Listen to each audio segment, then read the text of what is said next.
right, so I heard a couple ahs, so I'm assuming you guys can see her now. All right, so that first part of the question, what is she? Porcupine, very good, she is a porcupine. Second part of that question, what type of porcupine is she? Prickly one. A prickly one, that's a good guess, that's a good guess. Always good to go with prickly. She is quite sharp. African, yeah, so she is an African crested porcupine. So there's like over 30 types of porcupines out there across the world. Here at Disney, we have 3 of them. So it's pretty cool to say, oh, we have 3 different types of porcupines here.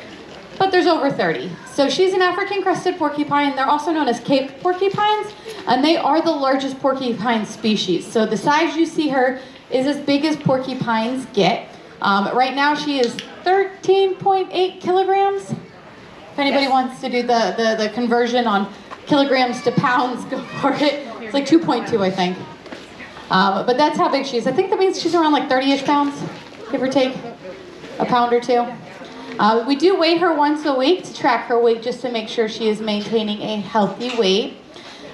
She is the largest. The other type we have here are prehensile tail porcupines and South America, which are the South American variety, and then the North American porcupines.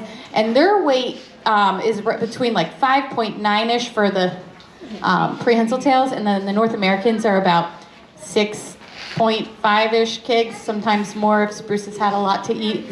So it gives you an idea of, she's basically over double their size, so she's pretty large.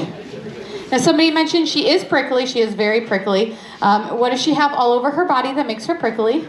Quills. Quills, yeah, exactly. Now do you guys think you guys are in a splash zone of quills right now? Have you ever heard that porcupines can shoot their quills? Yeah, do you think they can? Yes. You think they can? We wouldn't let you so close if they could. Yeah, no. So these guys, they shed their quills just like we shed our hair, but they don't throw their quills or shoot their quills out. So what happens is when Libby here feels threatened, what she does is, oh yeah, I don't know if I ever told you guys her name. Her name's Libby. There you go. So when Libby feels threatened, what she'll do is she'll poof up real big. So the way she's sitting kind of gives you an idea of the size because her quills kind of naturally go up at that angle. So she's got lots of really long quills, and what those do is those help make her bigger. So they make her bigger and feel more threatening to the predators. So the crest in the front is what she's named after, the crested porcupine. Those are very fine hairs. They don't hurt at all. They're not sharp. The ones that are further up, that are kind of sticking up straight right now, those are very sharp, but they bend super easy. So those quills, you might feel them poke, but they're not going to go into your skin. The ones that do hurt, and they hurt a lot, are the ones that are underneath, that are hidden right now. And we call that the business end. And they're usually, like, they can be as small as this, and they can be up to about as long as that. They are very long, they are very thick, they are very sharp. So most predators learn very early in life, you do not mess with porcupines. She's got tiny, well not tiny, she's got pretty big daggers all over her body, and they can do significant damage. And then the most shocking part about Libby's life, she does not take showers. I know, this very rocks your world right there, the fact that she doesn't take showers. But the fact that she doesn't take showers means that those quills are filled with body gunk and body oils, and they are not going to be like a clean kitchen knife stabbing you, which already hurts right as it is. It's going to be a dirty one, filled with gunk, filled with bacteria, all sorts of stuff. So not only are you going to get poked, you got a quill about that long going into you, so it's going to do some damage there. And then you're also going to more than likely get an infection after the fact. So you never mess with porcupines. Here in North America, our porcupines' quills are a lot smaller, but still the same rule. Don't mess with porcupines. Those guys also do not take showers. So even if you do happen to get quilled, they're smaller, they're not going to go as deep, but they are barbed, which means that they have little like anchor, like a fish hook kind of thing on the end. So if you get stuck by a quill here in North America, it's going to stick in your skin, and it's going to be really hard to get out. So for predators, they don't have the opposable thumbs we have to be able to really rip it out.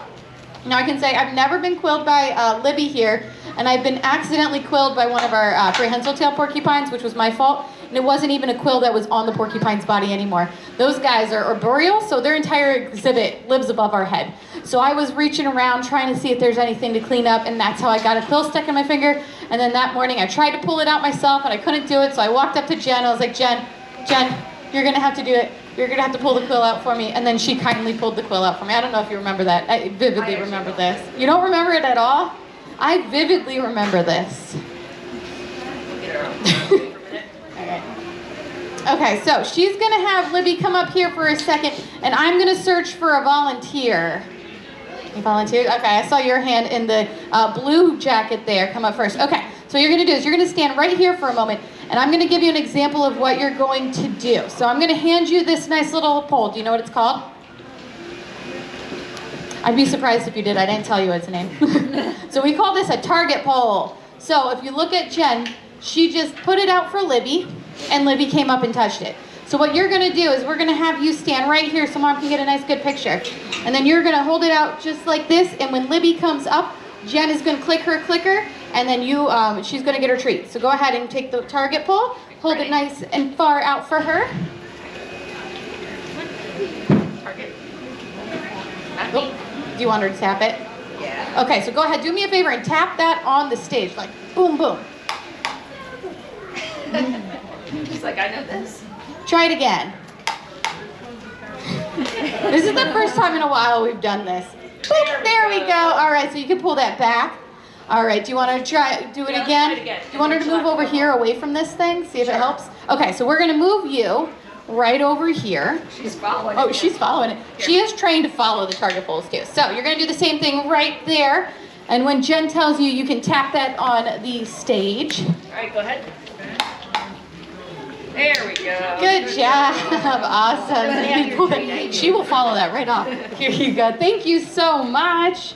Awesome. Everybody give my volunteer a round of applause. She did a great job.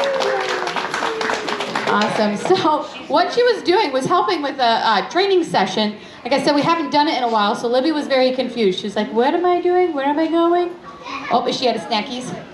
Just about. Okay, so Libby did go home because she only works for so long as we have treats, and then she's like, I'm done, bye.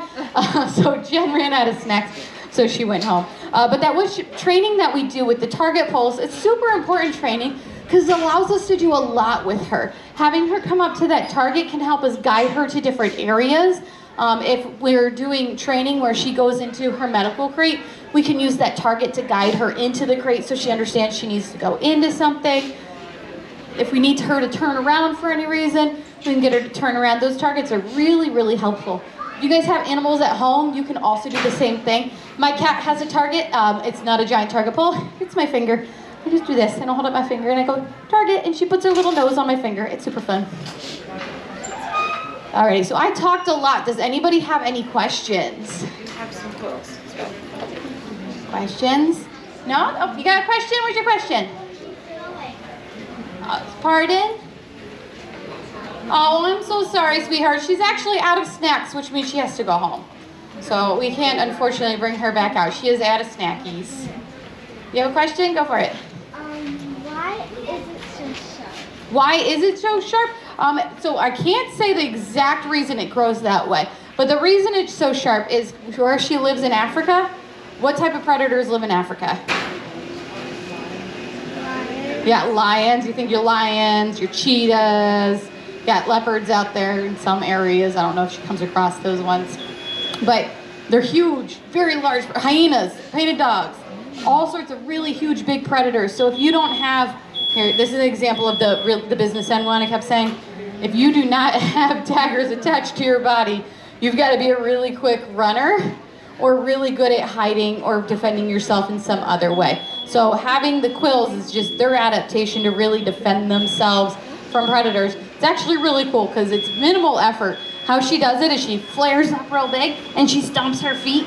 And then if the predator hasn't gotten the hint yet to go away, then she'll do like really cool ninja moves and she turns around and she backs up really fast and straight into the predator. Good question. Any other questions? No? Oh, we got one here. Go for it. What do they eat? Great question. So she is an herbivore. What does herbivore mean? Plants. Yep. So she only eats plants. Out in the natural environment, Libby's a digger, so she's going to eat lots of like roots and tubers and things you kind of find underground. Here at Disney, we know that stuff does not exist in her exhibit. She can dig very, very deep, but if it existed, she's already eaten it. So she gets carrots, sweet potatoes, corn, She had some coconut out here. She gets banana. She gets lettuce. And then she gets some biscuits that are specially formulated for herbivores that help complete nutrition that they might be missing. Awesome. Got a question? Where do they live? Like in caves or? So where do they live? So where she lives is in burrows. So she is an excellent digger. She will dig giant burrows underground, and that's where she'll live and she'll hide and she'll stay cool because Africa gets a lot hotter than here for more of the year, I'm pretty sure. So they dig real deep, and then when they move out of those burrows, other animals will move in and use them as homes too, which is really important. Go ahead.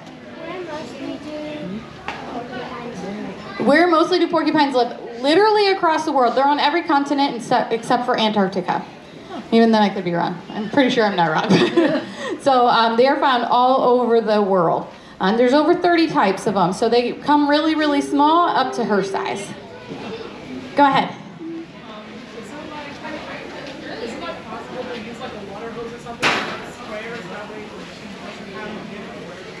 Is it possible to like use a water hose to spray her? I mean, in theory, we could train her to take showers or to like go into a water hose, but she is perfectly happy being a dirty, dirty mess. We do in the summer give her, like we have this big pool that we can put in with her, and she could get into it and she could soak if she wanted to. She doesn't like to get her toes wet, so if we throw food in there, sometimes she'll like go bobbing for apples and type stuff like that. But that's basically it. I've not seen her like go into the water and lay about and relax. She did swim when she was a baby, but When she was a baby, she swam. yeah. She hasn't done it in years. No. Maybe it was a younger kid's game. Yeah. Any other questions? Awesome. No. Well, if you were too shy to ask and you want to shout it out, come up here and ask once I'm on the microphone. Jen and I are going to hang out. We've got some quills that you guys are welcome to come up here and touch if you'd like. And then if not, thank you all so much for joining us today, and you have a magical day here at Animal Kingdom.